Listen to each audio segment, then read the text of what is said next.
आज हम लोग कुछ क्वेश्चन आज का जो मॉर्निंग शिफ्ट में जेई मेन में आया है 29/1/2024 का, उस पर कुछ क्वेश्चंस को डिस्कस करेंगे। इस पे कुछ ही क्वेश्चंस लिया हूं, लेकिन मैं बता दूं इसमें क्वेश्चन फ्रिक्शन पे भी आया था, काफी आसान question. Galvan conversion of meter galvanometer into meter पे 2 क्वेश्चंस आए थे, ठीक है। और डी ब्रॉगली वेवलेंथ पे क्वेश्चन आया है।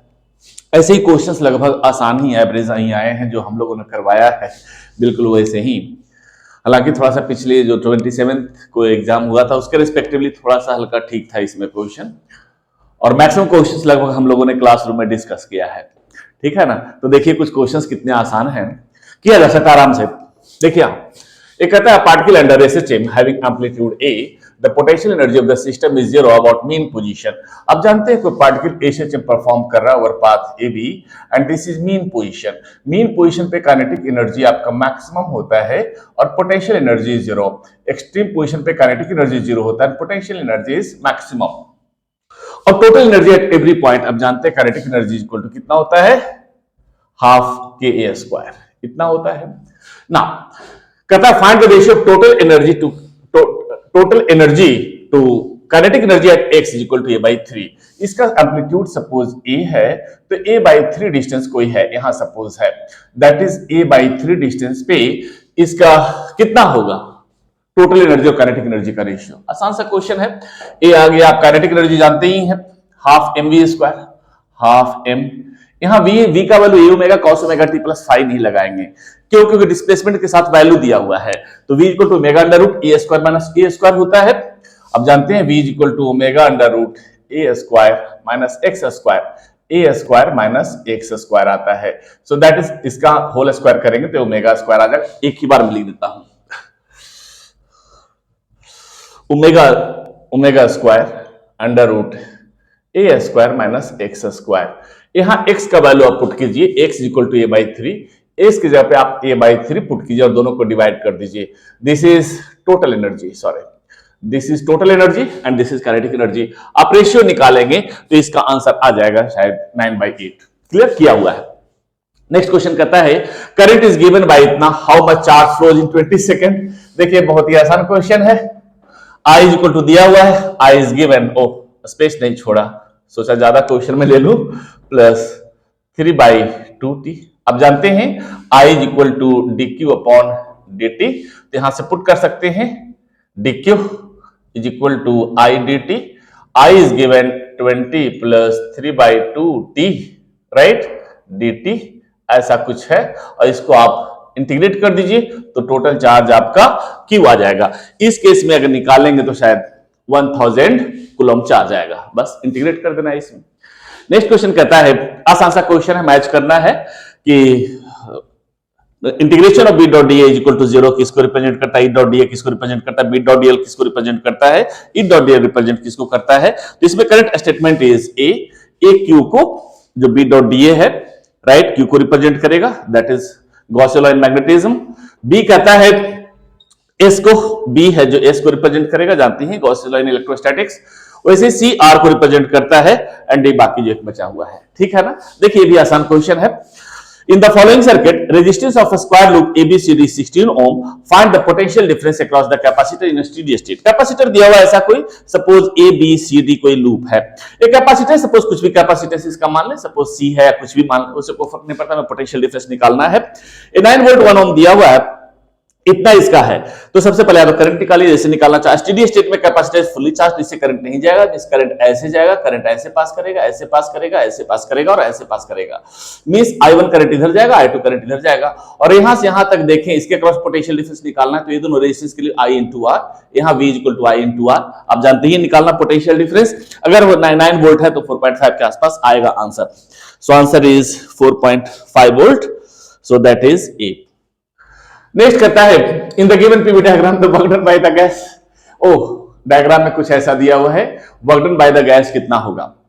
मैं बताया था कहीं भी कोई कंटेनर में लेना है तो वर्क डन तो आप जानते हैं पीडीवी होता है, W is equal to PdV आप निकालना जानते ही हैं। अब देख लीजिए आप वॉल्यूम यहां से यहां चेंज करना है, प्रेशर यहां से यहां तक चेंज करना है, तो एरिया निकालना होता है, तो इसका हमें एरिया निकालना होता है, right. So work done is equal to PdV, work done equal to area of triangle मान लीजिए, suppose this is A B C, area ABC।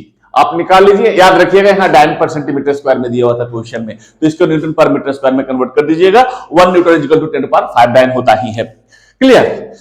एक कहता है convex lens of glass of refractive index कितना, focal length 20 centimetre दिया हुआ in air. Air में कोई कॉन्वेक्स लेंस है तो इसका फोकल लेंथ दिया हुआ है 20 सेंटीमीटर।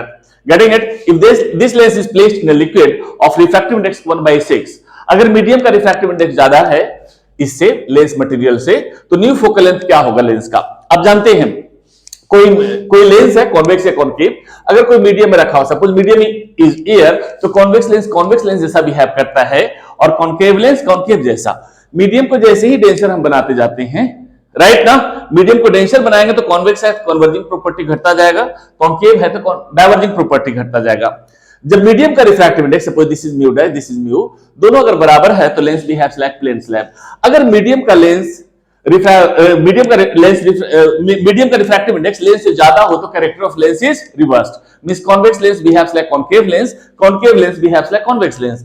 अंडरस्टूड है? मीडियम का रिफ्रैक्टिव इंडेक्स लेंस से ज्यादा है तो एक कॉन्वेक्स है, कॉन्वेक्स लेंस का आप जानते हैं फोकल लेंथ और पावर जो होता है वो पॉजिटिव होता है, लेकिन मीडियम का अगर रिफ्रैक्टिव इंडेक्स ज्यादा तो निगेटिव हो जाएगा। तो निगेटिव के दो ऑप्शंस है, ये दोनों में से कोई सही होगा। अब कौन सही है ये आपको चेक करना पड़ेगा।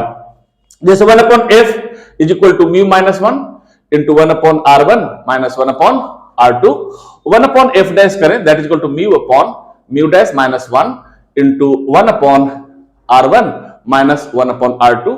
ऐसा करेंगे तो ये आपका एक कैंसिल हो जाएगा आपका, तो f के साथ f dash का साथ रिलेशन mu दिया हुआ है, mu dash is given। आप सोल्व कीजिए तो इसका वैल्यू कोई आएगा and that is equal to, वहां आया था ऐसा, हाँ इसका वैल्यू आएगा शायद सोल्व करने पे 160 सेंटीमीटर आता है, क्योंकि मैं मैच किया था उसके साथ, ठीक है ना, तो 160 सेंटीमीटर आंसर आएगा। आप निकालिए, जैसा कहिए तो मैं चेक कर लेता हूं। 1/f is given, that is 20 is equal to mu minus 1, 1.5 minus 1 divided by mu is 1.5 divided by 1.6 minus 1। इसको सोल्व कीजिए, राइट, इनटू f आ जाएगा, सॉरी इनटू f आ जाएगा, या ऐसा करें ना, इसको हम डिवाइड ही कर दिए डायरेक्ट, इसको हम डायरेक्ट ही डिवाइड कर दिए, that is equal to 1/f divided, या ऐसा कर दीजिए f डैश अपॉन f हो जाएगा, f डैश अपॉन f, या f डैश निकालना चाहे तो यहाँ f फोकल लेंथ से मल्टीप्लाई कर दीजिए, focal length is given 20 centimetre, you will get the answer. Next कहता है when a capillary tube is dipped in cold water and after that in hot water. Capillary action में जानते हैं, कोई tube है, ट्यूब को अगर डालते हैं, सपोज वाटर है और एक ग्लास वॉल है, तो इसमें है कि राइज करता है, if adhesive force is greater than cohesive force, तो सपोज लिक्विड यहां तक था तो सपोज h हाइट तक राइज किया।